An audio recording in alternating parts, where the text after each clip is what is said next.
You're rich! If he could just find himself again, be the man that I knew him to be, the man that I know he can be. No! Oops. What the hell, Kev? It's a fake. So how much do you need? Not a whole lot. Only around $8 billion. $8 billion? How much? About $5,000 a bottle. Where is all this money coming from? Kevin was unsure what would happen when he was led in front of the Alliance's director. He was relieved to find out that she wanted to reward him for saving the candidates for the position of administrator from the myriads the other day. Then the director said, "I heard from Marshall that you've been very helpful to him in recent months." "I've done my best," Kevin replied humbly. "From what I've heard about your current skill level, you show great promise as an apothecary. So I've decided to give you the title of messenger in our alliance," the director said as she gestured for someone to bring something over to Kevin. One of her assistants handed him a platinum signet ring. Everyone in the hall had their eyes on Kevin. Most of them were filled with jealousy. The members of the alliance knew that the title of messenger was almost as important as the one of the kingpins. In addition to that, the messenger had the authority to mobilize resources and also carry out the director's will. But before Kevin could touch the ring, a man suddenly stood up. He respectfully acknowledged the director and then he said, "Madam Director, I feel that Kevin is both immoral and incompetent. He isn't qualified to be messenger." Then he looked at Kevin with disdain. He was the Sergeant-at-Arms King, one of the Alliance's 4 kings. He had made countless contributions after joining the Alliance 30 years ago. Naturally, he had many supporters in the organization. "I would like you to reconsider. The messenger's position is extremely important to us. We can't let a newcomer take on the role," he sneered. "I think that although Kevin has made a great contribution, he is too young. I would only allow him to take this position once he's had more experience," he continued. "Young people tend to be too impulsive. Besides, Kevin doesn't yet have a strong enough reputation to take on this responsibility." Nearly half of the people in the room agreed with him and pleaded with the director to rescind her order. "Are you doubting my judgment?" the director replied coldly. "Please calm down, Madam Director. I wouldn't dare to insult you. But he can't be promoted to this position," he pleaded. "Kevin saved our administrator candidates and has made great contributions to our alliance. And now that he has been trained as an apothecary, he's already qualified to be our new messenger. Besides that, his mentor is the Night King. Do you still think that he isn't qualified?" the director explained. This last bit of information shocked the members. The Night King had been absent for years and they had no idea that he had taken on a pupil. "It seems like the Alliance really has a lot of information about me. How did they find out about my training with the Night King?" Kevin thought to himself as he listened to them whispering to each other. But he wasn't surprised that the director knew he could make herbal medicine. After all, he had saved Miranda in front of everyone at the campsite. Word was bound to spread. But how many of them believed in his skill? "Do you have any objections now?" the director asked the Sergeant-at-Arms King. "Since Kevin is the Night King's pupil, I naturally have no objections," he answered fearfully. "Then this matter will be decided," the director said as she stood up with her 2 assistants. "Kevin, come with me. There is an important matter for you to attend to." "Of course," Kevin said excitedly. He'd never thought that he would end up in such a prestigious position. As dozens of people watched, Kevin followed the director's assistants through a large door. It led to a room that was filled with a delicate fragrance.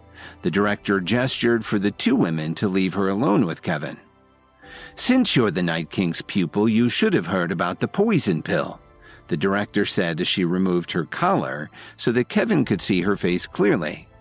When Kevin saw how beautiful she was, he was so stunned that he forgot to answer her question. "Do you realize that the Alliance would have you punished for looking at me like that?" she said sternly. "I'm sorry, but I was distracted for a second by your beauty," Kevin awkwardly apologized. "Since it's your first offense, I'll let it pass. For now, we have something more important to deal with," The poison pill, the director said lightly. Anyone who joins the Alliance has to take one. If they don't take the antidote in time, they will not survive. Only the executive director and the Night King can prepare the antidote for the poison pill, she continued to explain. But the executive director has been unavailable for the past 2 weeks, and the Night King has always been elusive. The people you just saw in the main hall will take the poison pill in less than 3 days. So it will be up to you to make the antidote, the director explained as she looked closely at Kevin. So you want me to prepare a poison antidote? Kevin asked with some doubt. Well, it's not exactly an antidote, she clarified. We use the poison pill to control the members and assure their loyalty to the Alliance. It's not easy to do this because of the pill's side effects. So what you need to do is to refine a medicinal pill that suppresses the toxicity of the poison pill, and not the actual antidote. Do you understand? At this point, the director's eyes suddenly flashed with a touch of doubt, and she asked him, Could it be that the Night King didn't teach you this? Of course my mentor taught me this, but I wonder if the proper medicinal herbs are stored in the headquarters? Kevin asked with a faint smile. That's easy. There are herbs and flowers everywhere on the property. In fact, there's an inexhaustible supply. You can go and pick them as you wish, the director replied. Then her expression suddenly turned serious. But you can't mess this up. If you do, you'll pay with your life. Rest assured, Madam Director, I won't let you down, Kevin replied happily. The reason he'd asked about the herbs earlier was to have the director's permission to go outside and properly pick the ingredients that he needed. Go now, the director said as she gestured for Kevin to leave. Come and find me when you're ready. Kevin left the room and headed outside. After about 2 hours, he had picked a lot of herbs and flowers that were growing all around the building.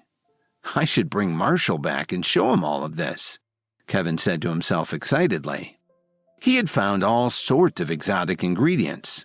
Some of them were necessary for the pills that he was about to prepare for the Alliance members, but others could be used for things that the Night King hadn't taught him yet and he knew that he wanted to make. Kevin found what he needed to reduce the effects of the poison pill. Then he headed over to the director's residence. As he walked in the door, he heard the sound of someone hyperventilating. What's she doing? Kevin wondered. He carefully walked to the door and knocked on it a few times. Is that you, Kevin? Come in quickly. The director sounded a little anxious. When Kevin walked into the room, he froze on the spot. The director was curled up on her bed. Her long dress was soaked with sweat and her thighs were exposed a little. She was having trouble breathing. Kevin was immediately concerned and asked her, Madam Director, have you taken the poison pill? I've been very busy lately, so I forgot that I took the poison pill a few days earlier than everyone else. Have you found any herbs that can counteract the poison? She asked weakly. I found them. Do you want me to make it for you immediately? Kevin asked her. You'll have to tie me up first. I'm afraid that the side effects will be too strong and I may hurt myself, she said while gritting her teeth. She felt as if there were tens of thousands of fire ants crawling over every part of her body. I'll do what I can, Kevin said as he took a deep breath and closed the door. He found some scarves and tied the director to her chair. Next, Kevin found a bowl and began to prepare the antidote. 10 minutes later, the bowl shattered and a pill rolled onto the table. Kevin wiped the sweat from his forehead and picked it up carefully. He walked over to the director and gave her the pill. Then he stepped back and waited for it to take effect. After a half an hour, the director let out a long breath. The painful side effects had subsided, and she said, I feel like I made a good choice. It looks like you have amazing skills for someone your age. My mentor has taught me well, but I still have a lot to learn, Kevin said modestly. But then he wondered what else the Night King had left to teach him. I'm not worried about refining the pill for the rest of the group right now. I have a different task for you, she said pleasantly. Kevin was a little worried. What could it be? Was she going to reward him for helping her? What do you have in mind? Kevin asked tentatively. A month ago, we received news that some of our rival organizations plan to set up a school for the natural healing arts in Chicago. On the surface, it looks like a school to help nurture talented young people, but in reality, it's an attempt to squash our alliance. Her eyes flashed with anger as she said this. This is a diabolical plan. How could they pretend to be virtuous but do something so vicious? Kevin asked with righteous indignation. Rest assured that as long as I'm still breathing, I won't let them succeed. Well put. We need loyal and passionate men like you, she said with relief. I was concerned that you wouldn't be willing to attend the school's new campus, but I'm not worried about that anymore. What? You want me to be a spy? Kevin was stunned once again. I know that this is a difficult request, but it's the best time for you to make a contribution that would convince everyone that you're worthy of your new post as messenger. The director replied. The new school will definitely cause a big stir in Chicago. Lots of rich kids will rush to enroll there. I need you to sneak in and find something for me. What would you like me to find? Kevin asked apprehensively.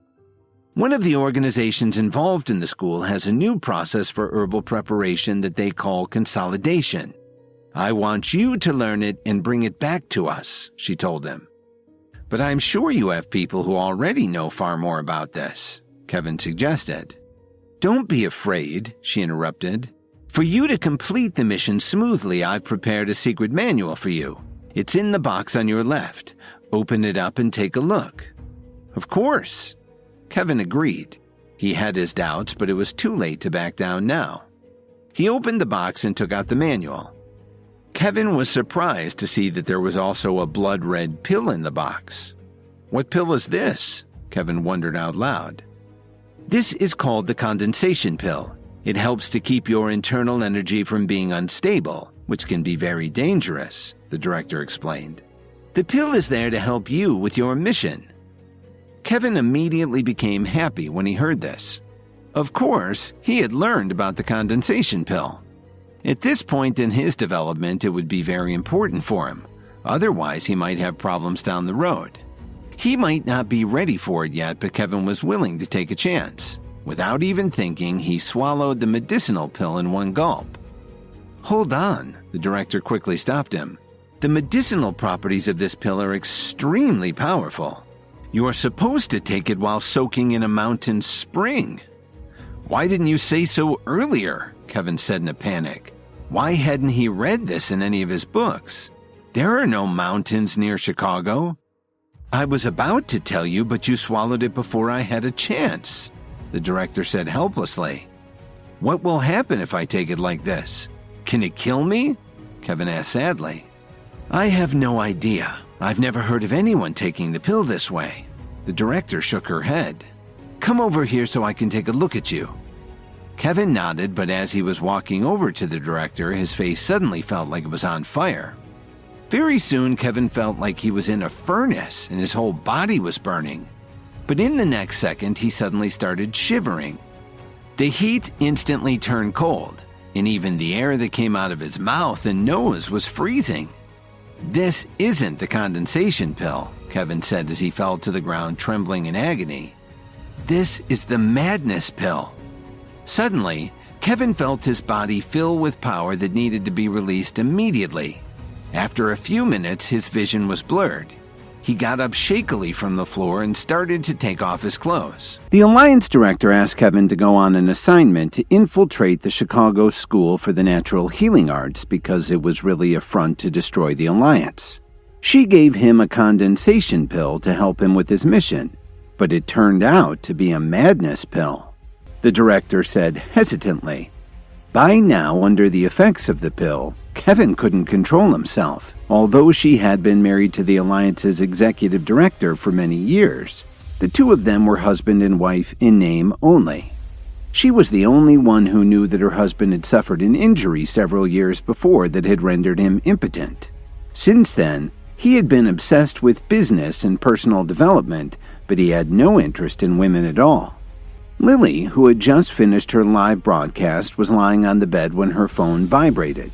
It was a message from one of her fans. Are you busy? Do you have time to go out to eat tomorrow? He asked. He was the second highest tipper in Lily's live broadcast, right after Mighty Moose.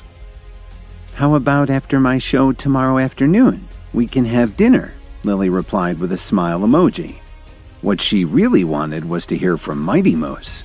But for some reason, every time he finished making his donation, he would immediately leave the chat. He never gave her a chance to communicate with him. "As long as you have the time, that's fine with me. How about the Salix Leaf Hotel tomorrow evening at 6? He suggested. "No problem," Lily replied simply. "Okay, see you tomorrow night," he answered. And then he added a bouquet of roses emoji. After a while, Kevin gradually came back to his senses. He couldn't remember anything about what had happened during the night. He only remembered feeling that there was an endless amount of energy in his body that needed to be released. Well, didn't kill me, Kevin thought delightedly. I didn't expect the madness pill to have such an overpowering effect on me. As he was thinking about the pill he had taken the night before, Kevin suddenly looked down and saw that his entire body was still trembling violently. At the same time, he saw the director lying completely in his arms. Her beautiful face was still glowing. He didn't know how long the director had been awake. When he looked at her face, she was staring at him seductively. He could see a mix of complicated emotions in her eyes. "Did I wake you up at all last night?" Kevin thought to himself in disbelief. The madness pill had been so strong that he was still feeling a little dizzy. They lay there in silence until the director finally said faintly, "When you wake up, you'll have to leave." "Madam Director, Kevin didn't know what to say for a moment. He hurriedly let go of her and got out of bed. The director stared intently at Kevin. In fact, she had mixed feelings in her heart. On the one hand, she was in charge of thousands of people, but on the other, this young man had given her something that had been missing from her life for so long. But what had happened during the night had made the director feel satisfied and blissful. In spite of her high rank in the Alliance, the director was still a very young woman. Her husband would barely look at her most of the time. While she was thinking about all of these things, the director slipped on a fiery red dress. She turned her head and looked at Kevin, who was standing nearby looking extremely vulnerable. Neither of them said anything, but the atmosphere in the room got very mysterious. The director broke the silence and told Kevin, "I understand what the pill did to you last night, so I'm willing to let it go. But you should be smart enough to know that this is just between the two of us." Then she added, "If you say a word about this, your entire family will regret that you were ever born." If word ever got out that the director had an affair with the Alliance's messenger, not only would Kevin's life be in danger, but it would also harm her reputation. She was afraid of how it would turn out for her. "Don't worry, Madam Director.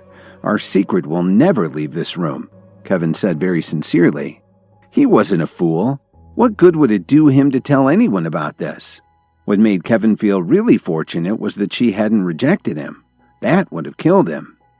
"The mission I gave you is very important and quite simple. Bring back the secret of the consolidation pill. I'll arrange for someone to send you back to the city immediately," the director said.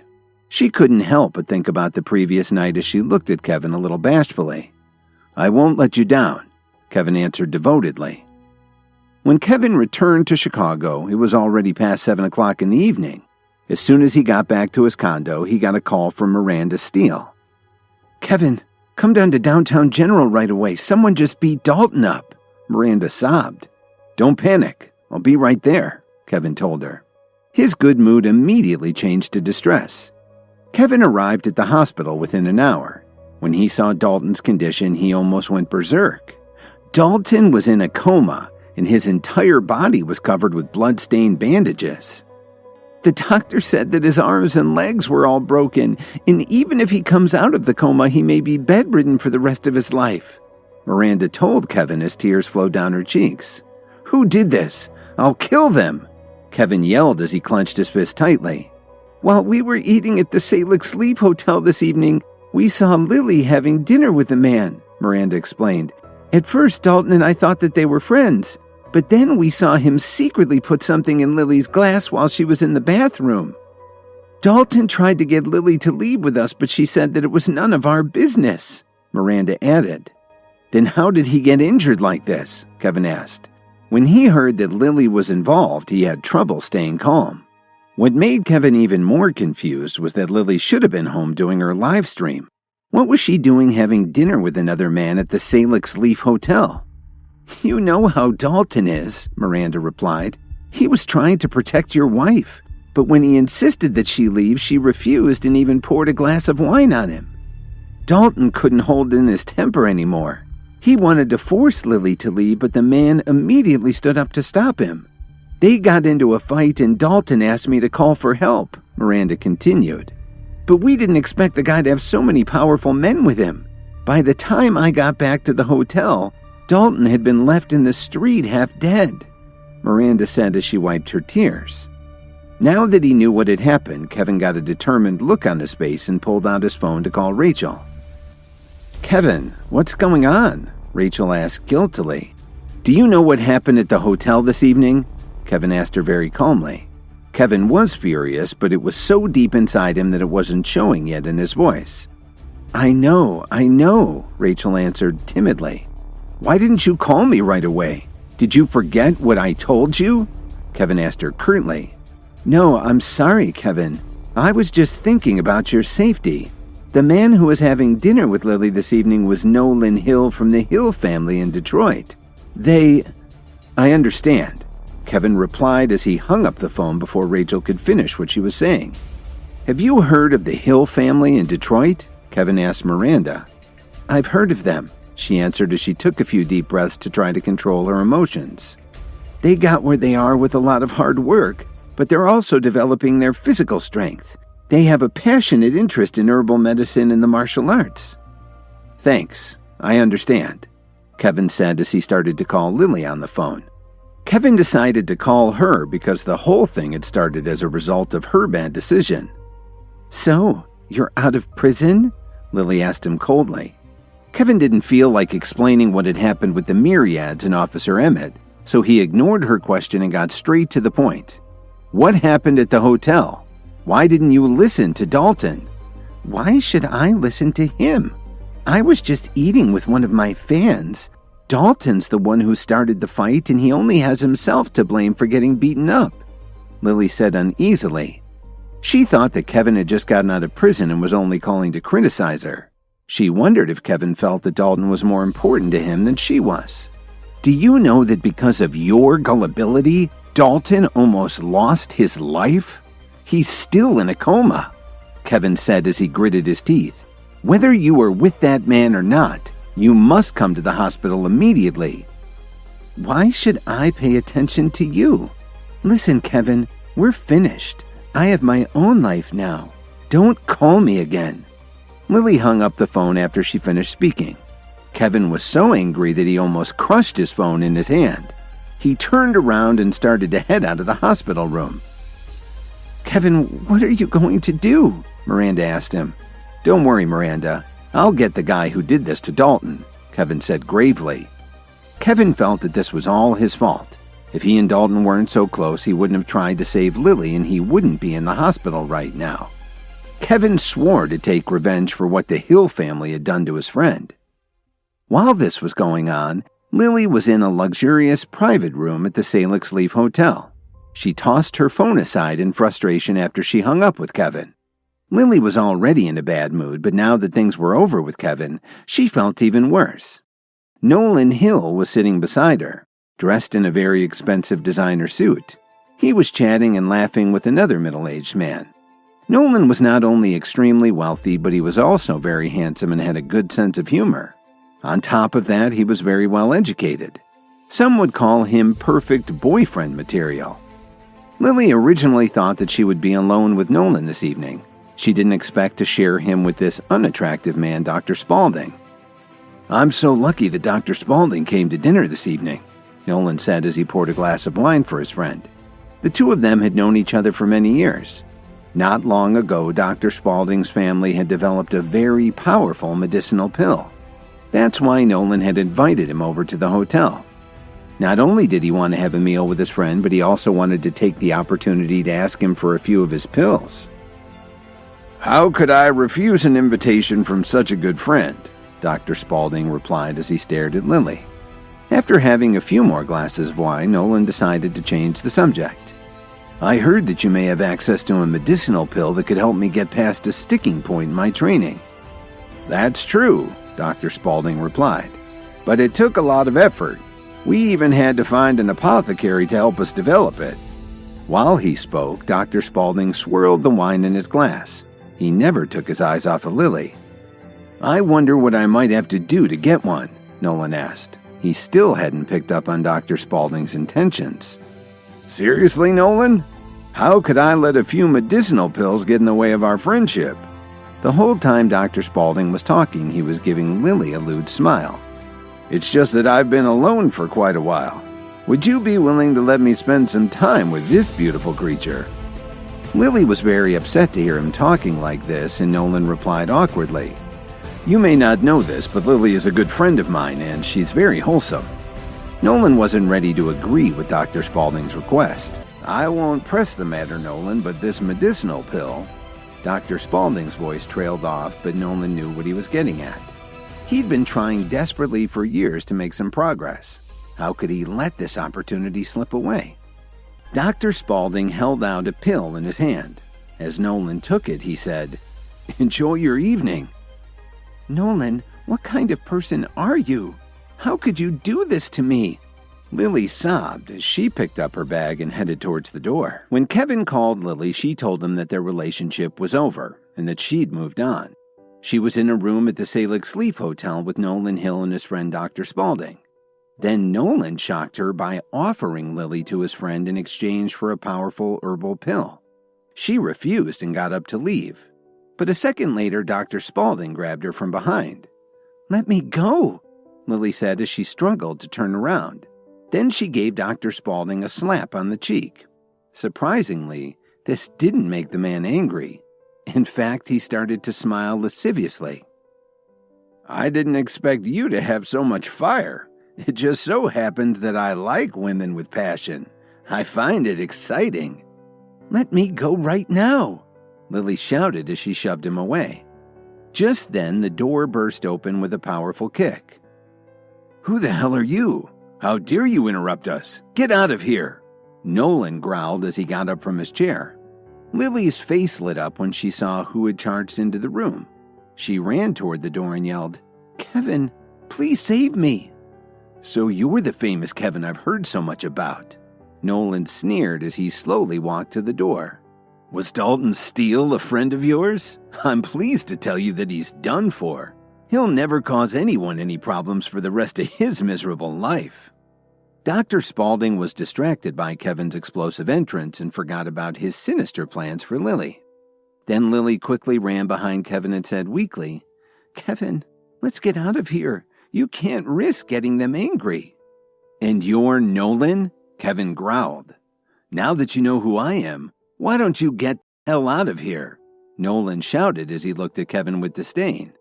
Not only will I not get the hell out of here, but I also have news for you.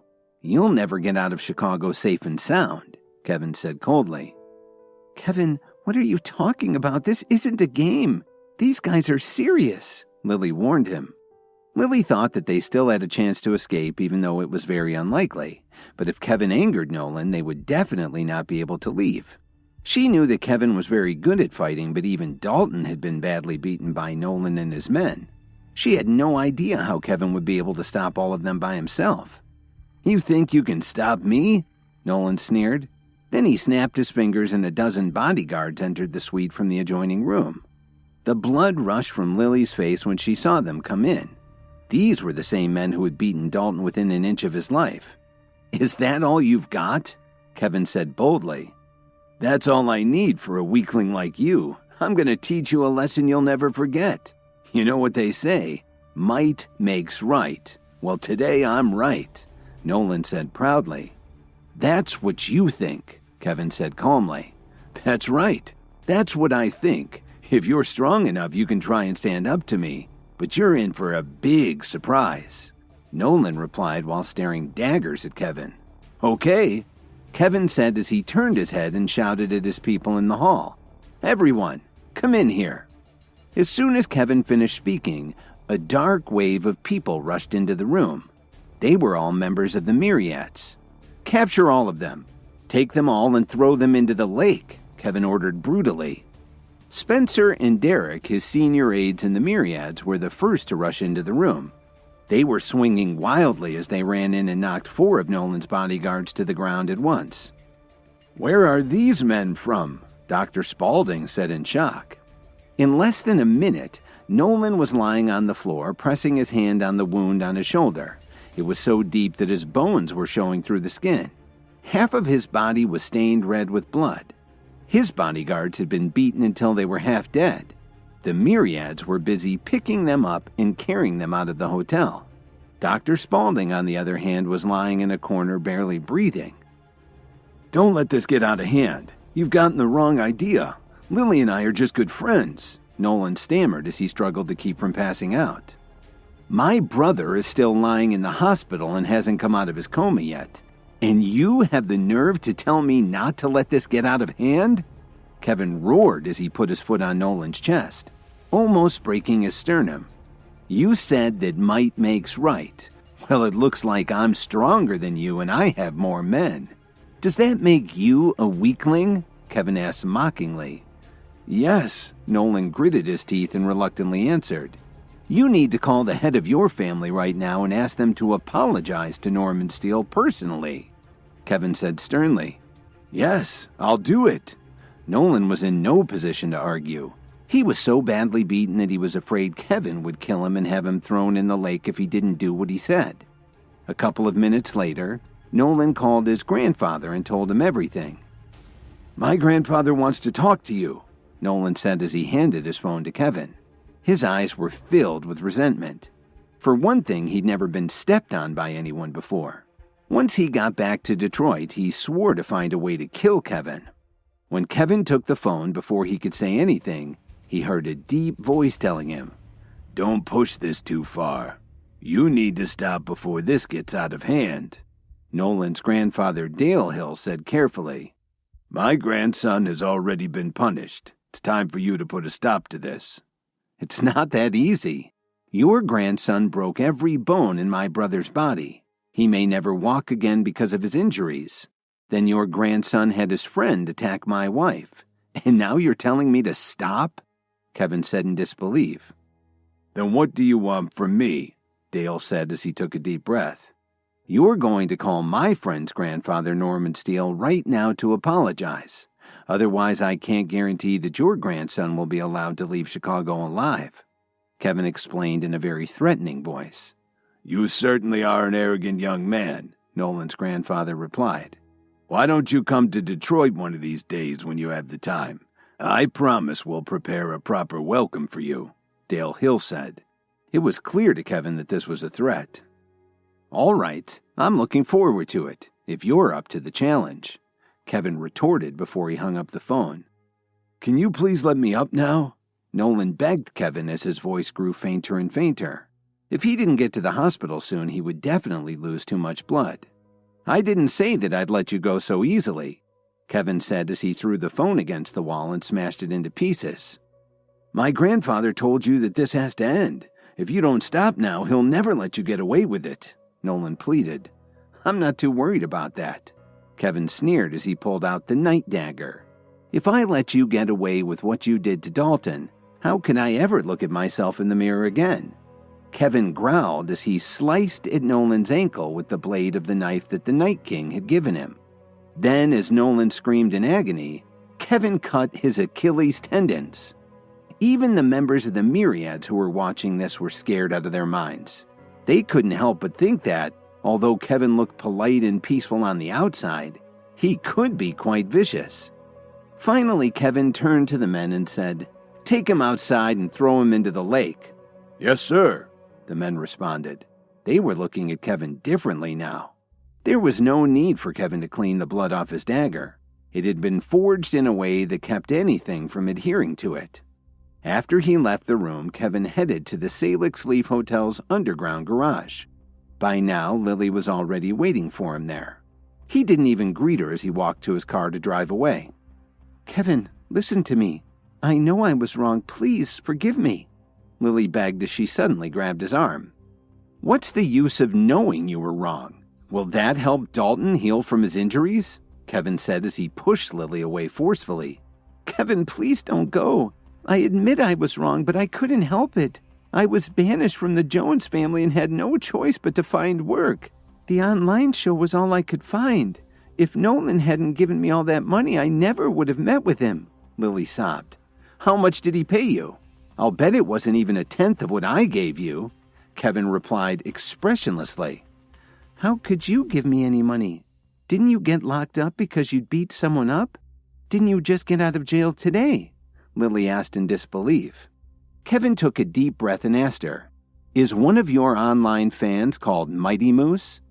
Lily was stunned when she heard that. Could her top admirer have been Kevin? When she thought about this, Lily's body quivered. She opened her mouth to speak but didn't know what to say. Just as Kevin was about to open the car door, Lily grabbed his arm again. I was wrong. I was really wrong. Please don't leave me. Kevin sighed. We've been married for all these years, but you have no idea what I've been secretly doing for you. I ordered Williams Media to give you Brittany's account, and it was me who told Tyler Dawn to give you the Jones family's majority shares. I even bought you the Dream Lover necklace you wanted so much, but what have you done for me? Since you said that we're finished, let's leave it that way. Dalton is still lying in the hospital. I have to go and see him, but you should be thinking about one thing. He was put there because of you, Kevin said sourly. After he said this, Kevin pulled his arm away from Lily and quickly got into his car. He left without looking back. As she watched Kevin drive away, Lily couldn't hold back her tears. She didn't even remember how she got home that evening. Lily was up all night thinking about what Kevin had said. When Dalton Steele tried to warn her about Nolan, she didn't believe him at all. Then when Dalton was beaten up, she just stood there and watched in silence. She didn't say a word to help him. Early the next morning, a piece of explosive news shook all of Chicago. A young member of the Hill family had been critically injured. His arms and legs had been broken and he had been attacked with a knife. He would never be able to walk again, and his bodyguards had been beaten and thrown into Lake Michigan. Kevin didn't pay any attention to the news. His focus over the next few days was to help Dalton recover. During the day, he stayed by Dalton's bedside. At night, Kevin went back to his condo to read through his books to see if there were any pills that could cure his friend. 3 days later, Dalton's skin was starting to heal. Although his life had been saved, the doctor was sure that he would never be able to walk again for the rest of his life. Do you want some more soup? Miranda asked her husband as she dipped the spoon into the bowl. I'm full, Dalton smiled and said. Honey, do you think Kevin's the one who paralyzed Nolan? I'm sure of it, she said. The police still don't know who did it, but the other night he told me that he would get revenge on your attacker. I watched him leave the hospital with my own eyes. I never expected Kevin to be so ruthless. Who would have thought he had it in him to beat someone so savagely? Dalton wondered out loud. Just as Miranda was about to reply, Kevin pushed open the door and walked into the room. Kevin, did you just get out of a coal mine? Dalton laughed when he saw his friend. Even Miranda, who was sitting next to the bed, couldn't keep from laughing. Kevin was filthy. Not only was his face covered with soot, but his clothes were torn and dirty. Even his hair was a complete mess. Don't worry about me right now. Hurry up and swallow this pill, Kevin insisted. Dalton didn't say a thing. He just opened his mouth and swallowed the pill. Damn you, Kevin. What the heck did you just give me? That's the most bitter thing I've ever tasted, Dalton complained. He thought he was going to throw up. I know it's bitter, but it will definitely help your recovery. Besides, this pill has a very nice name. It's called the Restoration Pill, and I went to a lot of effort to make it for you, Kevin told them as he watched for any negative reaction. What kind of a thing is a restoration pill? Dalton asked in confusion. Miranda also looked interested. I prepared this medicinal pill using some exotic herbs and also a few animal products. It was difficult because it was a little beyond my current level of training. I failed a dozen times last night before I finally succeeded, Kevin explained seriously. You mean it's not a vegetarian recipe? Dalton joked. He asked Miranda to pour him a glass of water as fast as she could. He hated things that tasted bitter. You can't drink any water right now. You have to absorb the medicinal properties of the pill first, Kevin told them as he quickly stopped Miranda from handing him the glass. Are you deliberately messing with me, brother? Dalton groaned. Kevin, you have no idea. I've never met anyone who hated bitter herbs as much as Dalton, Miranda told him. She didn't know whether to laugh or cry. This was the first time she'd felt hopeful in days. After Kevin defeated Nolan Hill and his men, he spent his days visiting Dalton at the hospital. He worked tirelessly throughout each night trying to make a restoration pill to help him heal from his injuries. The pill was incredibly bitter, but Dalton couldn't drink any water until the medicine had been absorbed into his body. That's fine. He'll be able to eat soon, Kevin said to Miranda with a smile. According to his research, the biggest effect of the restoration pill was to reconnect bones and tendons. The growth in his connective tissue would be generated starting at the DNA level. It was ideal for Dalton's current condition. After a few minutes, Dalton's expression suddenly became strange, and then he sat up in his bed. Dalton, you're... Miranda covered her mouth in surprise and looked at her husband in disbelief. The doctor had assured Miranda that her husband's tendons couldn't be connected again, even with surgery. So Miranda had been sitting by her husband's bedside for the past few days praying for a miracle. When Kevin gave him the restoration pill, she finally had some hope. Honey, my hands and feet are tingling. I think it's working, Dalton said as he started to move them ever so slightly. Will I really be healed? Dalton asked in disbelief as he looked at his friend. Kevin, this pill you gave me is like magic. I think it's going to work. You were injured because of me. Did you think I wouldn't move heaven and earth to help you? Kevin reassured him. There's no need for brothers to thank each other, but you know how grateful I am, Dalton said very sincerely. Miranda looked at her husband and was afraid that it would all turn out to be a dream. She couldn't stop crying. With all she knew about Dalton's condition, this couldn't possibly be real. Even the best medical specialist didn't know how to help him. How could he be recovering simply because of Kevin's medicinal pill? Kevin, we should go celebrate, Dalton said excitedly. First, you need to recover a little bit more. It'll take some time for you to get back full use of your arms and legs, Kevin explained. But I guarantee that your physical therapy will go by pretty quickly. Miranda agreed. Yes, we should schedule that right away. But first, we should go visit your grandfather. He's been so worried about you for the past few days that he hasn't been able to eat or drink. Okay. Let's go to Grandpa's and toast Kevin, Dalton said excitedly. Kevin and Miranda looked at each other when they heard him say this. They both shook their heads helplessly. By 6 o'clock in the evening, they'd arrived at the Steele family's mansion. Norman Steele sat at the head of the table. Dalton was temporarily in a wheelchair until he could walk without assistance. Kevin sat next to him, and Dalton's cousins were also at the table. One of them was Rain Steele and the other was Blanca. They had decided to hurry back to the mansion to see Dalton once they'd heard that he was out of the hospital. They were both dressed in beautiful outfits, but when they saw Kevin, they didn't seem very happy. For one thing, Rain and Blanca both knew that their cousin had been injured because of Kevin. They took an instant dislike to him and didn't like the way he was dressed either. They didn't understand how their cousin had become such good friends with someone like this. But Kevin, who was used to being looked down upon by others, didn't care at all. He just kept drinking and chatting with Dalton and his grandfather. I'm sure you'll be completely recovered soon, my boy, Norman said with a smile. And your timing couldn't be better.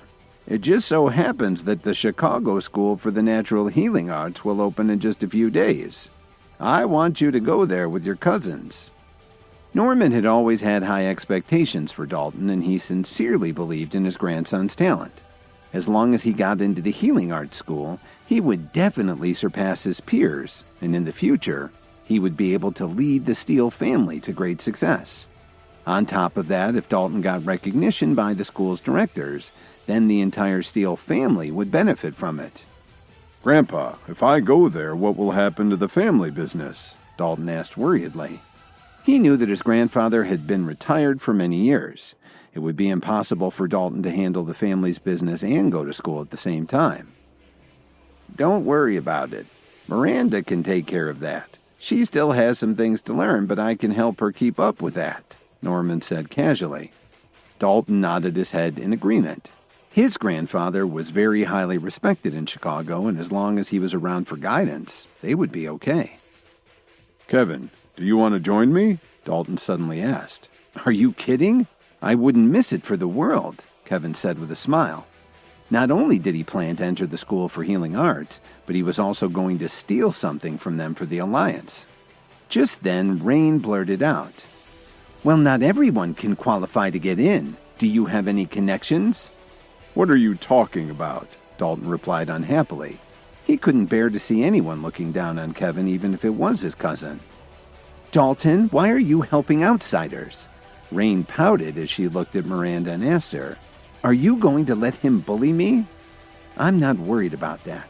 Your cousin and Kevin have been very good friends for a long time, Miranda responded helplessly. I don't care about that. Just look at how tattered his clothes are. Even if he got into the school, he'd only be considered an ordinary student. I'll bet they'd drop him in less than a year, Rain declared. Just yesterday, the School for the Healing Arts had announced its list of rules. 2 of them were to be followed very strictly. Just yesterday, the School for the Healing Arts had announced its list of rules. 2 of them were to be followed very strictly. The first was that applicants had to belong to a prestigious Chicago family. Moreover, each family could only present 3 applicants. This wasn't to discriminate against the poor. It was because the process of development through herbal medicine was very expensive. The ingredients and equipment alone were extremely costly, and ordinary people simply couldn't afford them. The second rule was that the school was a 4-year program of intensive study. Every year there would be a final exam which consisted of various projects. Some of the final projects were to be done in groups, and others were based on individual work. If someone didn't complete the final exam and do well on it, they would be dismissed from the program. You can get in, can't you, Kevin? Dalton asked worriedly. No problem, my friend. I promise I'll be there with you, Kevin said confidently. He just needed to ask Miss Wilson to use Williams Media to give him a name, so that wouldn't be an issue. As for Rain's mockery, he didn't take it to heart at all. All right, I'll see you there, Dalton said as he slowly raised his wine glass and clinked it with Kevin's. He still had some difficulty with his movements, but he was feeling a lot better. By the way, Dalton, I have something for you, Kevin announced as he reached into his pocket and pulled out an herbal pill. Norman Steele was shocked and asked him, Kevin, have you been training as an apothecary? Kevin didn't realize that Dalton's grandfather would be so perceptive. He was still trying to keep his training with the Night King a secret. I just dabble in it, Kevin said modestly. Everyone at the table gasped when they heard this, especially Norman, who was very impressed. He knew that being an apothecary was an extremely difficult thing. Not only did it require talent, but it also demanded a large amount of money, especially if you were trying to develop your own power at the same time. But the effort could also bring unexpected benefits. It wasn't just your own strength that you could develop. The most important thing was the effect on someone's lifespan from the changes that the herbal concoctions brought about, beyond the cellular level and even down to DNA repair. With constant maintenance, there was no telling how long someone could live. Norman couldn't believe that Kevin had reached this kind of level at such an early age. He wondered what he might be able to achieve in the future. It seems like Dalton has really made a good friend. If our family can align with him and get his protection, we'll definitely thrive, Norman thought to himself. Not bad, Kevin. I had no idea you'd made such progress. Why didn't you tell me? Dalton exclaimed after recovering from his shock. Well, you never asked me before, Kevin said nonchalantly. Dalton's cousin Rain was so embarrassed that she wished she could run out of the room. She'd been trying for years to improve her mind and body with training in herbal remedies, but she knew that she would never be able to reach Kevin's level, even if she kept at it for the rest of her life. She realized that she shouldn't have been ridiculing him. Just as Norman was about to raise his glass, Kevin suddenly patted Dalton on the shoulder. Dalton, take this pill, Kevin said as he handed him the power pill that he just pulled out of his pocket. It's not another restoration pill, is it? I still haven't gotten the taste out of my mouth, Dalton asked him cautiously. Before Kevin could respond, Blanca interrupted him. "Don't take it, Dalton. He may be an apothecary, but just look at how he's dressed. He can't possibly have any skill." As soon as she finished speaking, her grandfather scolded her. "Shut up, Blanca. You have no idea what you're talking about." Norman had had a lot of life experience and saw qualities in Kevin that his granddaughter didn't. He could tell that Kevin was the kind of person who just didn't care about wealth. Otherwise, Kevin would have used his abilities to worm his way into a lot of rich families just for the money. "This might be a great opportunity for us," Norman thought as he looked at Kevin. So, Kevin, what the hell is this thing? Dalton asked. "If you don't want to take it, that's okay. I'm sure I could sell it for a few bucks," Kevin said as he reached out to take back the power pill. "Hold on. I wonder if you wouldn't mind letting me take a look at it," Norman asked as he looked at the pill excitedly. "Be my guest," Kevin said very respectfully. He took the power pill and put it in Norman's hand. After looking at it carefully for a few minutes, Norman suddenly got very enthusiastic. His grandchildren could see that his hand was starting to tremble a little. They were surprised to see this sort of behavior from their grandfather. He was usually very calm and composed. "Kevin, is this really a power pill?" Norman stammered. "I thought you might know what it is," Kevin complimented him. "You really think that's a power pill?" Blanca asked in astonishment. "I'm sure of it," Norman said excitedly. He could barely contain himself. Everyone who was interested in using medicinal herbs for self-improvement knew one thing. For some unknown reason, many years ago the apothecaries had gradually disappeared. Because of this, vast amounts of knowledge and many miraculous pills had been lost for all time. Among them was the most famous one, the power pill. An herbal med like this could help someone to make great strides in their development. But the current pills weren't exactly like the ones that had been lost with the disappearance of the apothecaries. They were all created by imitating what little was known about the original power pill. Consequently, the medicinal properties of the pills could vary greatly. Otherwise, the pill that the old gentleman had bought at the Pearl family auction could have gotten even more money. After taking a deep breath, Norman calmed down a bit and turned to Kevin, saying, "I can never thank you enough for your kindness to our family." "You're too generous, sir. Since I consider Dalton to be like a brother to me, I naturally should share everything with him, both the good and the bad. A simple power pill is no big deal," Kevin replied casually. By now, making a power pill was a piece of cake for Kevin. He'd have made more of them, but he didn't have as much free time lately. "Dalton sure is lucky to have a brother like you," Norman commented as he handed the pill to his grandson. "Take it right away. Don't disappoint your friend." "No, I think you should take the pill, Grandpa. You haven't made any progress in years. This will definitely help you more than me, especially with all the extra work you'll have while I'm at school," Dalton offered. "Besides, I'll be at the Healing Art School soon. I'll definitely come across a lot of pills once I'm there. Please, take it, Grandpa," Dalton continued to persuade him. "After all, you're the key to keeping our family on top. We need you to be at your best when dealing with our competitors." But Dalton wasn't just worried about that. He knew that his grandfather was getting older and the power pill could help him regain some of his health so that he could be around for many more years to come. Norman pretended to be angry and retorted, "Are you trying to disobey your grandfather?" Of course he wanted to try the power pill. With all that it could do, who wouldn't want it? But Norman still hesitated. Even though he could really use the boost, Dalton was the future of the Steele family, and he needed to develop himself even more, especially while recovering from his injuries. So he finally decided to give the pill to his grandson. "I'm not trying to be rude, Grandpa. I'm just thinking about your health. Go ahead. You should take it," Dalton insisted as he shook his head. As he watched the grandfather and grandson passing the pill back and forth, Kevin smiled happily and said to them, "I think there's only one solution for your problem." The room fell silent as they all looked at him, wondering what he would do. Kevin reached into the pocket of his jacket, pulled out another power pill, and held out his hand to Dalton and Norman. Kevin offered Dalton a power pill, but his friend thought that his grandfather needed it more. They kept passing it back and forth, each insisting that the other take it. Finally, Kevin decided that it would be better if both of them took the pill, so he reached into his pocket and pulled out another one. This should settle your argument, Kevin informed them as he handed a second power pill to Dalton.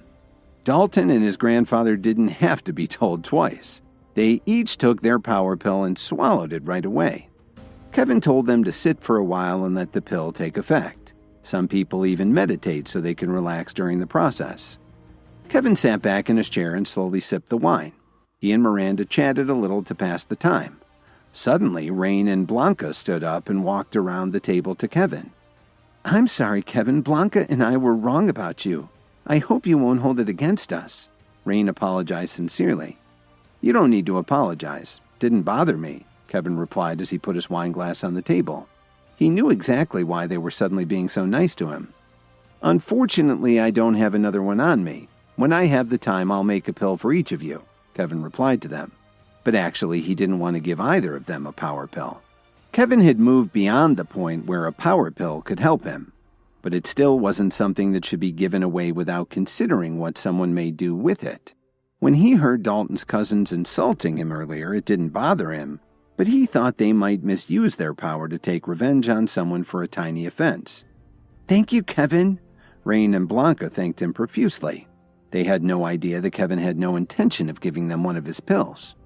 However, Miranda saw right through and understood what Kevin was thinking, but she didn't say anything. She just sat there quietly sipping her coffee. After Dalton's cousins and his wife left, his grandfather finally came back into the room. Norman talked with Kevin for a few minutes and then went up to his bedroom. That left Kevin alone in the living room with Dalton. Norman was fine with his grandson hanging around with Kevin. If the Steele family could be connected with such a powerful person, it could definitely help them in the future. When it was almost 11 o'clock, Dalton finally felt better and woke up from his relaxation. "Not bad, Dalton. You look better already. How do you feel?" Kevin asked him. "I never thought that a power pill could have such an immediate effect," Dalton confided as he started to open and close his hand. Even though he still hadn't completely recovered from his injuries, he could tell that his body was much stronger than before.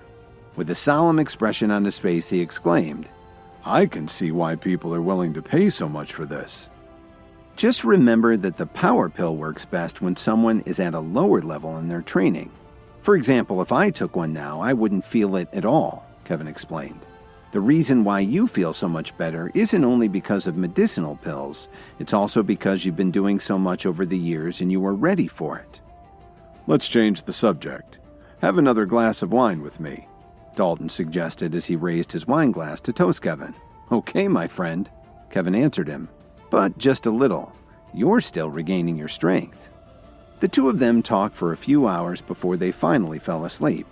When Kevin woke up the next day, he saw that Dalton was still on the couch, sleeping like a log.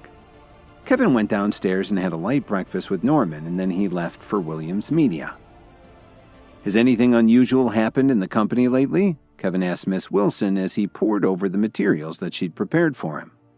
"Everything's going well. Ever since you took care of the problem with Vito Booker, Brittany and Charity were offered a lot of advertising contracts. Now they're our top 2 clients in the city," she reported cheerfully.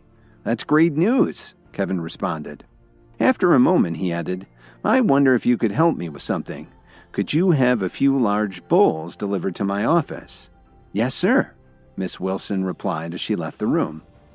Then Kevin called Mitchell, Cook, and his other friends to ask them to come to his office right away. They hadn't seen each other since they'd gotten back from the Williams family mansion. But his main reason for inviting them was that he wanted to take control of as much of Chicago as he could. Cook and the others would be a huge help to him in the future, so he needed to get them on board with his plan. An hour later, with some ingredients he'd brought along with him and using the bowls Miss Wilson had found for him, Kevin had prepared 9 pills. He finished just before his friends walked in. "We hurried over as soon as you called. Is there something important that you need to tell us?" Adriana inquired. "Please have a seat first," Kevin replied as he gestured for them to sit down on the sofa along the wall. Then he smiled as he took the pills in his hand. "Have you all recovered from your injuries yet?" Kevin asked them as his eyes swept across their faces. "I've been busy ever since I got back, so I never had a chance to visit with you guys." "Oh, we got over that a long time ago," Cook replied casually. Kevin decided to get right to the point. I called you guys over here to find out if you're interested in joining me on a path of personal growth that can lead to much greater things. Cook and the others looked at each other when they heard him say this. Finally, Emo Squire answered, I think you already know we'll stand with you no matter what, but why are you suddenly asking us now? I'm glad to hear that, Kevin replied very emotionally. I have something for you. Do you know what these are?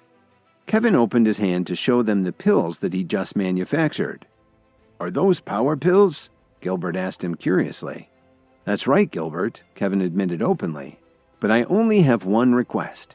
You must never give them to others, and you can't tell anyone that I gave them to you. They all stood up from the sofa, fascinated by the pills that they saw in Kevin's hand. They were all very excited because of the rumors about what had happened at the Pearl family auction house a while ago. Just one of these herbal pills was worth a fortune. Each of you can have 2 of them, Kevin announced. Then he placed one in Cook's hand and let them divide the rest. After they had each taken a power pill, they sat back down in the comfortable sofa to let the medicine take effect. For the next hour, Kevin laid out his plan in detail. Cook and the others were chomping at the bit to get started. When it was a little past 5 o'clock, the group left the office. But now, with Kevin's help, they had all become even more powerful than they were before. Kevin stood at his office window and looked out at the streets below, thinking to himself, We've finally taken the first step in taking back this city. The next day went by very quickly. With great fanfare and with all of the city's most important political figures in attendance, the Chicago School for the Natural Healing Arts officially opened its doors. More than 1,000 people had already gathered on the campus. The new students were all checking each other out, trying to figure out who would be the most popular. Some of them were wondering what the ratio of male to female students was. The serious students were simply excited to get started on their training. Suddenly, there was a lot of commotion in the crowd. A bright red pulled up. This got everyone talking. Some of them knew that the car cost at least $2 million and could reach 60 miles per hour in less than 3 seconds. They were all wondering who would step out. Sherwin Blair and Officer Emmett got out of the car with big smiles on their faces. Blair blew a kiss to a group of young women, which got him a lot of looks, including a disappointed frown from his fiancée, Officer Emmett. He enjoyed being the center of attention, so he'd bought the car just the evening before. Blair was putting on quite a show. But before he had a chance to revel in all the attention, someone else caused an even bigger stir in the crowd. Under the escort of 2 flying spurs, 5 screeched to a stop in front of the main building. A handsome man got out of the car and attracted way more attention than Blair had. Just about everyone knew that it was Wade Bennett. He was a famous race car driver, and the 3 cars that had just pulled up were worth more than some people earn in a lifetime if they're lucky. While everyone was admiring his fancy rides, a string of black sedans started pouring onto the campus. Fortunately, the school had decided to open in the suburbs instead of downtown, or the traffic congestion would have been a nightmare, even by Chicago standards. Soon, a large group of bodyguards wearing black suits stepped out of the cars and started to gesture to the crowd to clear a path. Everyone was wondering who was about to arrive. After all, the students were all from rich families, but this was on another level. While they were all trying to guess who it would be, a bright green rumbled to a stop at the space that the bodyguards had opened up. A few of them quickly walked over and opened the door, and a beautiful woman in a fiery red dress stepped out gracefully. The students couldn't believe they'd be going to the same school as Penny Sutherland. She was from the richest family in the Midwest. The Sutherland family had businesses and factories in every city for hundreds of miles. They also had quite an impressive history in both business and politics. This wasn't surprising because they'd been working on their personal development for years. It made sense for them to send one of their children to the school so they could keep their competitive edge. Suddenly, everyone heard a loud noise in the sky. They all turned and looked up to see 3 private helicopters flying in formation. They landed right in the middle of the soccer field, and when they shut off their engines, a group of new students stepped out. It was an impressive sight. Then a distinguished-looking middle-aged man stepped up to the podium that had been placed on the steps of the main building. He tapped the microphone and spoke to the new class. First of all, I'm very happy that you've all chosen to begin your studies at our fine school. Please keep in mind that we have strict rules on behavior, and if they aren't followed to the letter, you risk expulsion. After he finished speaking, some school officials went up to the students who had arrived by helicopter and escorted them off the campus. Next, the students were divided into 4 groups that split up to the north, south, east, and west. They had all received text informing them of their group assignments and a link to their schedule. As they were all filing into the buildings for their orientation classes, Kevin pulled up and parked in a visitor spot. Kevin, you're the slowest driver I've ever seen. How can you get someplace late? Dalton teased Kevin. Why don't you drive next time? Anyway, it was your idea to take the Dan Ryan Expressway, Kevin snapped back. Of course they'd been stuck in a traffic jam on the way there. A ride that should have taken a little over half an hour dragged on for almost 2 hours. The school had been granted a piece of land in the suburbs many years before, but it had taken a long time for the construction to be completed. That's a lot of people, Kevin commented as he looked at the enormous crowd filing into the buildings. He was tempted to turn around and leave. Damn it, look at them all. I think they've already divided everyone up into classes. Come on, Kevin, let's go take a look, Dalton said as he patted his buddy on the shoulder. Just look at them all squeezing in there. Why don't we wait until they're all gone before we go and take a look? Kevin had no intention of going in right now. Then he added, anyway, the first day is just going to be orientation. Classes don't officially start until tomorrow. Come on, let's join them, Dalton said as he slowly got out of the car. His tendons had already healed enough so that he was able to get by with just a cane. He took Kevin by the elbow and headed towards the crowd.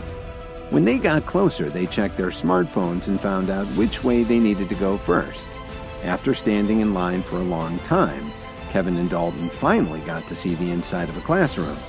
Hey, Kevin, it looks like we're in the same classes, Dalton said happily as he slapped him on the back. It's going to be a lot of work. Let's see how excited you are by the end of the semester, Kevin said calmly. What Kevin didn't tell his friend that he was picking up on a lot of very strong vibes, and it really had him concerned. When Kevin and Dalton arrived on campus for orientation at the Chicago School of the Healing Arts, they were a little late. They hurried over to their assigned building to join the rest of their orientation group. Thanks to Kevin's restoration pill, Dalton was recovering well, but he was still a little unsteady on his feet. As Kevin looked around at all the staff members, he wondered, how the hell am I supposed to steal that formula when there are so many powerful people here? Could the director be deliberately setting me up? Just then, a familiar voice drew his attention away from his distressing thoughts. It was Lily walking up to him and calling his name excitedly. I knew you'd be here, Lily exclaimed as she took Kevin by the arm and whispered in his ear. Kevin, please don't be angry with me. I know I messed up, but I promise I'll never do anything like that again. Kevin didn't answer her. He just gave her a cold stare. Hi, Lily. I didn't expect you to be here, too. What a happy coincidence, Dalton remarked as he gave her a big smile. Dalton Steele? Are you feeling better now? Lily asked him in shock. The last time she'd laid eyes on Dalton was after Nolan and his men had beaten him up. She'd never expected that he would recover so quickly. I'm doing a lot better. With the help of the pill Kevin gave me, I'm almost fully recovered, Dalton replied as he flexed his arms. Not only did the restoration pill cure his injuries to his arms and legs, it also helped heal all his scars. I'm so sorry, Dalton. If it wasn't for me, you wouldn't have ended up in the hospital. Lily lowered her head and said guiltily. That's okay. No harm done. Look, I'm back on my feet again, Dalton explained to her. Besides, how could I let my best friend's wife be bullied and not step in, even if it means risking my life? Lily smiled faintly when she heard him say that, but it upset her to no end to see that Kevin was still ignoring her. Lily had been thinking about a lot of things over the past few days. First of all, how did Kevin suddenly know so many important and powerful people? And how was he able to bring in so many men to help him fight Nolan's bodyguards at the hotel the other day? Plus, she still didn't know why Kevin had been arrested by the police. None of it made any sense to her at all. Please don't be upset with me, Kevin. How can I convince you that I won't make a mistake like this ever again? Lily pleaded awkwardly. Kevin pulled his arm away from her. He was really getting angry now. Ever since his family had rejected him a few years ago, Kevin hadn't had any real friends.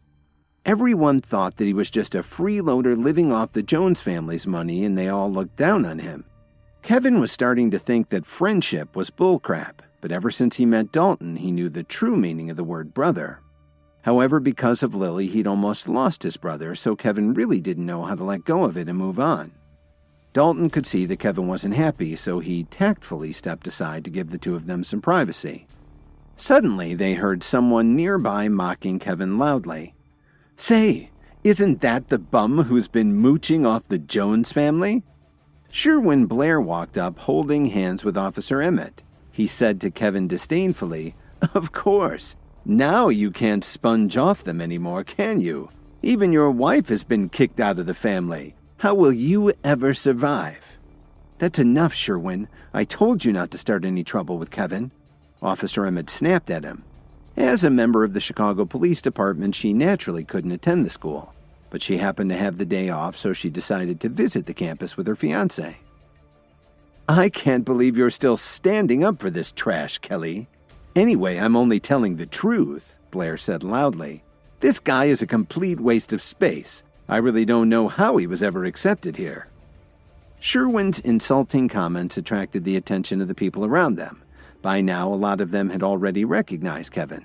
After all, he could be considered a kind of celebrity among the Chicago elite because of his reputation in the Jones family over the past few years. They all started to whisper to each other. Some of them were wondering how someone like him could have gotten into the elite program. Others thought it would be embarrassing to be in the same class as Kevin. What they couldn't figure out was how he had become such good friends with Dalton Steele. Kevin could hear what they were saying, and it ticked him off a little. But he managed to keep his composure and simply replied, "Well, I'm here to go to school. Do you have a problem with that? Kick me out if you think you can do it. Otherwise, just shut your face." "You're so low class. What makes you think you can talk to me like that?" Blair snarled at him. "What's wrong? I know you didn't think much of me, but now we're in the same class, so I guess that means you're low class too," Kevin said with a sneer. "I didn't know you could express yourself so well. But if you think you and I are equals in any way, then—" Blair was about to finish what he was saying when Dalton interrupted him. "Are you done yet?" Dalton barked as he gave him a hard slap on the face. The onlookers were shocked to see their argument turn physical. Blair didn't dare to take Dalton on head-to-head. He stammered, "But Dalton, I wasn't talking to you. I was talking about that scum Kevin." "Don't you know that Kevin is my brother?" Dalton bellowed as he shoved Blair in the chest, knocking him to the ground. The students who were standing around them didn't say a word. After all, Dalton had a nasty reputation and they didn't want to get on his bad side. Seeing that Dalton was about to hit Blair again, Kevin stopped him and reminded him, "Let's not get carried away, Dalton. It's beneath our dignity to fight with someone like this. Let's just teach him a little lesson." Just as Blair was getting up again, Kevin gave him a swift kick in the butt, which sent him rolling over and over on the floor. "I'm sorry, Mr. Blair. I don't know why my leg keeps cramping up lately," Kevin taunted him. "You're playing with fire," Blair growled as he gritted his teeth and glared at Kevin. "What are you gonna do? Run home and tell your mommy?" Dalton jeered as he stared him down. Officer Emmett couldn't take any more of this. She stepped forward and put Blair behind her. Then she warned, "Kevin and Dalton, that's enough. Is that how you behave in a place like this?"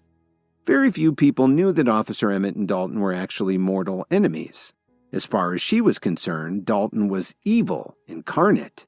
He'd caused a lot of trouble in Chicago over the years. Since Officer Emmett was part of the crime task force, she dealt with Dalton far more than she wanted. However, Dalton was too smart and he never let Officer Emmett catch him in the act. She was always a step behind him. "Officer Emmett, as a police officer, you shouldn't be biased just because Sherwin's your fiancé. You just saw what happened with your own eyes. Tell me, who was it that went too far?" Kevin retorted unhappily. Kevin knew that Officer Emmett owed him a favor for what he had done to help her infiltrate the Myriads. And he'd assisted her in other ways too, so she knew what kind of man he was. "All right, for Kevin's sake, I won't argue with you right now. If you stay out of my way, I'll stay out of yours," Dalton conceded. but he still gave her a dirty look. Blair covered his face with his hand and struggled to come back to his senses. Dalton's slap had almost knocked him out. Just as Officer Emmett was about to say something else, Kevin had already walked away with Dalton. The school's alert system had just sent out a text to let all the students know that they had to be in their assigned classrooms within 5 minutes. On the way to class, Kevin stopped in the men's room, so he was a minute or so behind Dalton. When he entered the class, Dalton stood up and waved at him to take a seat next to him. "Why are we sitting in the last row?" Kevin asked with a slight frown. This school's main purpose isn't really book learning. What's more important is talent and seizing opportunities, so there's no point in sitting in the front row, Dalton answered as he put his foot up on the seat in front of him. Just then there was a murmur as the students saw a very striking young woman walk into the room. As they all watched in fascination, Penny Sutherland sat down in the back row. "Geez, Dalton, now I know why you sat way back here." Kevin ribbed his friend as he stared at Penny, who had found a spot just a few seats away from them. "I have my moments," Dalton answered with a broad smile. Dalton was usually careless, but sometimes he could do unexpected things that worked out for him. When he saw that Penny would be in the same class as him, he knew that someone like her wouldn't be interested in interacting with the other students. He figured she'd sit in the last 2 rows. "Smart, Dalton, smart," Kevin remarked as he gave him a thumbs up. Just as the students settled in, the professor walked into the classroom. From her appearance, she looked to be around 27 or 28 years old, and she looked very unapproachable. "Hello, everyone. I'm Professor Grace Murdoch, and I'll be your instructor for the next 4 years," she announced somberly. "The first thing that we need to do is to discuss our rules. There are a lot of very rich students here from some of the city's most prestigious families. That doesn't matter anymore. From now on, you'll only have one identity, and that is the student of the School for the Healing Arts. If you forget that and fall out of line, I'll make sure that you're expelled," she informed them in a very serious tone. "What do you mean by fall out of line?" one of the students blurted out. "If I think my teacher is very good looking, I can ask her out, can't I?" Some people from wealthy families are used to saying things without consequences. This guy still hadn't learned when to keep his mouth closed. Suddenly, Professor Murdoch slammed her book on the desk, and the entire classroom suddenly fell silent. With a very sour look on her face, Professor Murdoch walked over to the person who had disrupted the class and asked him, "What's your name?" "My name is Chase Rogers. Are you free on Friday night?" The young man answered confidently. "The heir to the Chicago hotel chain?" Professor Murdoch asked coldly. "That's me," Chase admitted proudly. The Rogers family wasn't quite as well off as the Steele family, but they still were considered to be very wealthy. "Well, Mr. Rogers, you are hereby officially expelled from the School for the Healing Arts," Professor Murdoch informed him in a very dignified tone. "Why are you doing this?" Chase was stunned. "You're a smart aleck and you're disrespectful. Now you can serve as an example to your former classmates." Professor Murdoch explained to him. She didn't have the time or the inclination to deal with nonsense like this. She took Chase's backpack, opened the window, and threw it out. Everyone was stunned when they saw her do this. The look on his face was priceless. Then she turned to Chase and told him, "You can pick up your backpack on your way off campus." Professor Murdoch's expression didn't change at all. She returned to the podium and said to everyone very sternly, "If you listen to me, you'll do well here.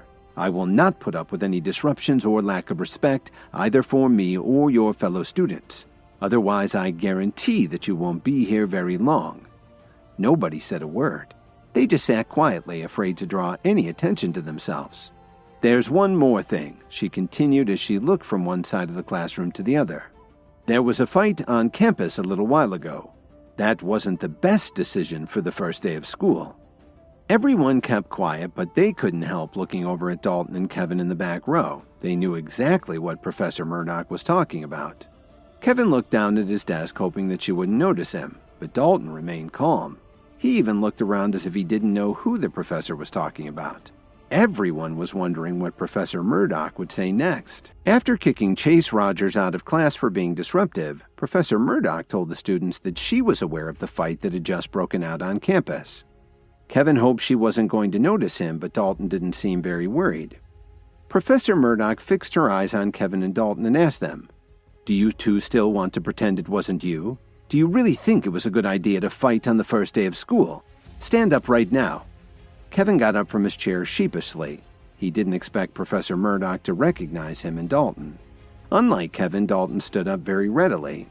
The way he stood up so eagerly, it looked like Dalton thought he was going to be praised by the professor. As Professor Murdoch spoke, she slowly walked from the podium to the back row and looked Dalton in the eyes. She told the class, "Dalton Steele is the sole heir to the Steele's family fortune. When his great-grandfather came to Chicago, he had nothing. He relied on his own martial arts training and his courage to build his fortune from scratch. Over the past few years, the Steele's family businesses have spread throughout the region," she continued. "And even though he never committed any major crimes, he did pretty much whatever he wanted. However, he never did anything to stain the family name." Upon hearing this, Dalton started to wonder what the professor was getting at. He didn't understand why she seemed to know so much about his family. Then Professor Murdoch turned to Kevin and said, "You married into the Jones family. Since your marriage, you've been wasting your time hanging around the house. The strange thing is that you recently moved your parents to Chicago from their home in the country, and you even got them to move into one of the new luxury condos at the Salix Leaf Hotel complex. Isn't that so?" The other students in the class were amused by this last detail and started to laugh.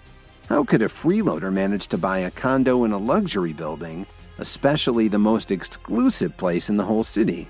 This had to be a joke. The professor was visibly irritated by their laughter.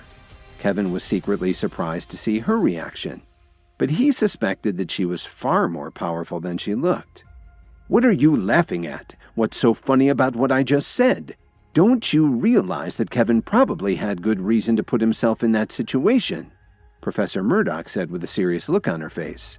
"Don't think that you're superior to him just because you're from wealthy families.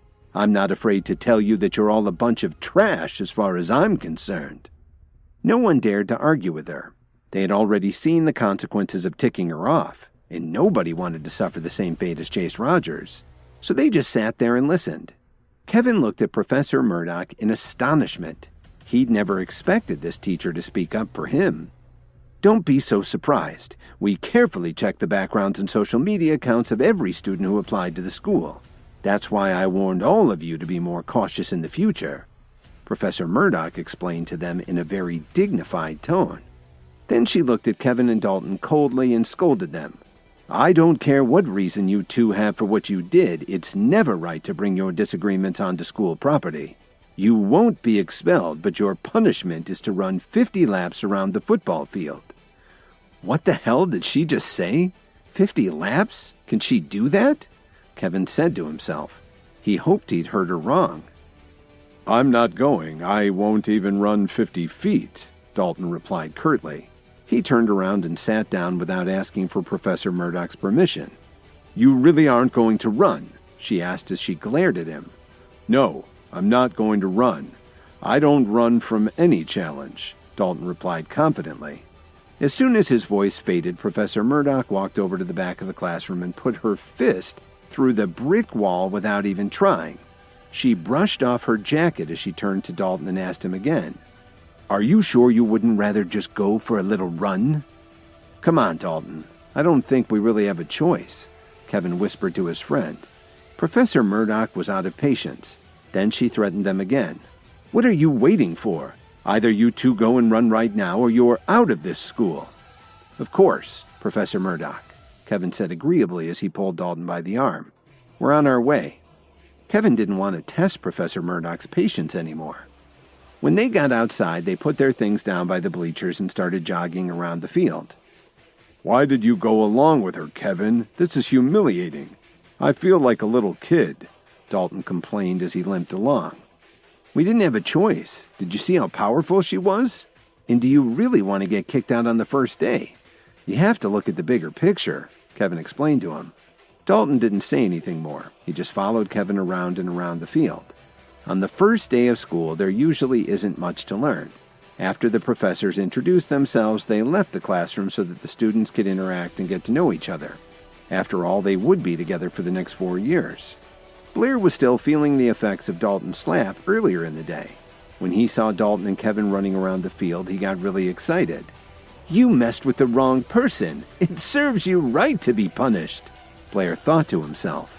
Then he decided to get a little revenge and shouted loudly, "Guys, come and take a look. That piece of trash is running laps on the first day of school." A lot of students turned around to see what he was talking about. They were all young adults, and it was difficult for them to return to school. Some of them were already a little bored, so when they saw that there was something interesting going on, they all lined up to watch. But Blair's plan backfired, and they started to comment to each other about how impressive it was for someone to use their spare time for training. It actually inspired them. This might have helped Kevin's reputation in the school. Even Lily and Phoebe Anderson were standing by the window watching Kevin run laps around the field, but they were thinking about completely different things. Kevin and Dalton figured that their 50 laps would add up to a little over 10 miles. Considering the shape Dalton was in just a couple of days ago, it was a miracle that he could get that far. It only took them about an hour and a half, including the time they took to stretch. The whole time they were running, their classmates were watching them. "I can't believe how tired I am," Dalton complained as he dropped to the ground when he was finished. "Well, it's a good thing you took the power pill after the restoration pill," Kevin commented. And then he added, "I was just getting warmed up. I'm surprised she only wanted us to run 10 miles. I think it was more to put us in our place than anything else." They were both in great shape to start with, but the power pill did wonders for their stamina. "What do you say we hit the showers and then go get something to eat?" Dalton suggested. He wanted a reward after that experience, and his clothes were soaked with sweat, practically sticking to his skin. "The way I'm feeling, I could just jump in the fountain in front of the administration building," Kevin joked. "Just let me lie here for a while. I don't think I can feel my legs," Dalton grumbled as he lay on the field exhausted. While they were talking, Lily walked over and smiled at the two of them. Then she offered Kevin and Dalton each a bottle of water. "That's very thoughtful of you, Lily. Just what we needed after punishment like that," Dalton said gratefully as he took the bottle. He unscrewed the top and poured the water down his throat like he was in a drinking contest. "That sure feels good," he said with a satisfied sigh. But Kevin didn't take the bottle that Lily had offered him. In fact, he didn't even look at her. "Come on, get up. Let's go clean up and get something to eat and drink," Kevin exclaimed as he gave Dalton a friendly kick in the calf. Dalton stood up shakily. His legs still felt pretty weak, even though his tendons had almost completely healed. But he felt like a gust of wind could knock him over. He looked at Kevin and told him, "Can't you see that Lily wants to talk to you about something?" "There's nothing for us to talk about. Let's go get a drink," Kevin replied bitterly. Seeing Kevin acting like this made Lily anxious, and she tugged on his arm. "I know I was really wrong, but you can't stay mad forever. Please come home with me." "What's taking you so long, Dalton? Are we going to take a shower or not? If you go home smelling like that, Miranda will kick you out of the house," Kevin teased. He continued to ignore Lily and abruptly turned around to leave. "I'll get a drink with you another day. Looks like your wife wants you to go home with her," Dalton said considerately as he walked off the field. Kevin wanted to leave too, but Lily was hugging him. The smell of his sweat didn't really bother her, and she buried her head in his chest. "Can you please forgive me? I know I was wrong," Lily begged him. She'd spent a lot of time thinking over the past few days. Not only did she realize that she'd made a huge mistake, but she also knew that she'd let Kevin down. "Even if you don't forgive me right now, I still won't let you go," Lily sobbed. "Do you think you can stop me?" Kevin asked without changing his expression. "Even if I can't stop you, I'll still follow you. If I can't find you at school, then I'll go to Corwin Tower to wait for you. In any case, I'll follow you even to the ends of the earth," Lily cried. Kevin was considering going with her, not because he forgave her, but because if she kept pestering him like this, he'd have a hard time getting anything done. Kevin finally let out a long sigh and gave in. "Okay, I'll go with you." "Really?" Lily asked doubtfully, but she still didn't take her hand off his arm. "If you don't let go of my arm, I'll leave right now and you'll never be able to find me again," Kevin said gloomily. Lily was so frightened when she heard him say this that she quickly let go. "Come on," Kevin mumbled as he pointed to the other side of the campus where he'd parked his car. Once they got into Kevin's car, Lily told him that she and her mother had moved into a new place. They were now living in a condo at the Salix Leaf Hotel's new development. Kevin didn't say anything in reply. He just nodded unemotionally. On the way to her new home, Lily kept looking for topics to talk about, but Kevin only answered yeah and yup. After more than an hour, Kevin pulled into the parking garage under Lily's building. She'd certainly found a tasteful place, and she bought her condo at just the right time. It had already increased in value by the next day because there was such a demand for the properties in her building. Kevin looked around and saw all the amazing facilities. Plus, the architecture was exquisite and the layout was just right. He was relieved to see just how beautifully the place had turned out. He could tell that Rachel had put a lot of effort into the project, and she certainly hadn't let him down. When they got out of the car, Lily took Kevin by the arm and told him excitedly, "My place is in this tower." Then she paused before adding, "I'll make something delicious for you to eat when we get upstairs." "You can head up there first. I'd like to go and buy some gifts," Kevin suggested as he looked at the large shopping mall next to the building. "What gifts are you thinking of getting?" Lily smiled and replied, "The best gift for me would be to forgive me." "I really think I should get something for your mom," Kevin said uneasily. Dorothy already had a horrible opinion of him. How could he return home as a former jailbird? Who knew how she might react? "You really don't need to buy anything. I'll help you deal with my mom," Lily offered. She was really afraid that Kevin would change his mind and drive away. Then how could she ever find him again? "I think it would be better to buy her something. I haven't been back in a while, plus I still need to go and see my parents. I'm sure they're still worried about me," Kevin insisted. "Okay, but I'll go with you." Lily volunteered as she took him by the arm. After the disaster with Nolan Hill, she was still afraid. Now the only place she felt safe was by Kevin's side. "Let's go," Kevin exclaimed. Then he locked his car and started walking towards the shopping mall. There was a reason this development was so popular. It had absolutely everything you could want. The residents didn't need to leave the property if they didn't feel like it.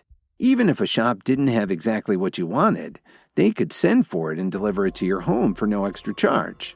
But before they'd gotten very far, a young woman ran over to them in a panic. She kept looking behind her and accidentally bumped into Lily. "I'm so sorry, I didn't do it on purpose," she hurriedly apologized. "No problem, just be a little more careful," Lily replied considerately. But Kevin had a bad feeling and asked her, "Is there something wrong?"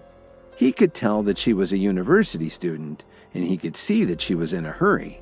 But what worried him was that her eyes were filled with panic. Please subscribe to the Pocket FM YouTube channel and press the bell icon for instant notification. Check out our channel for more such exciting shows.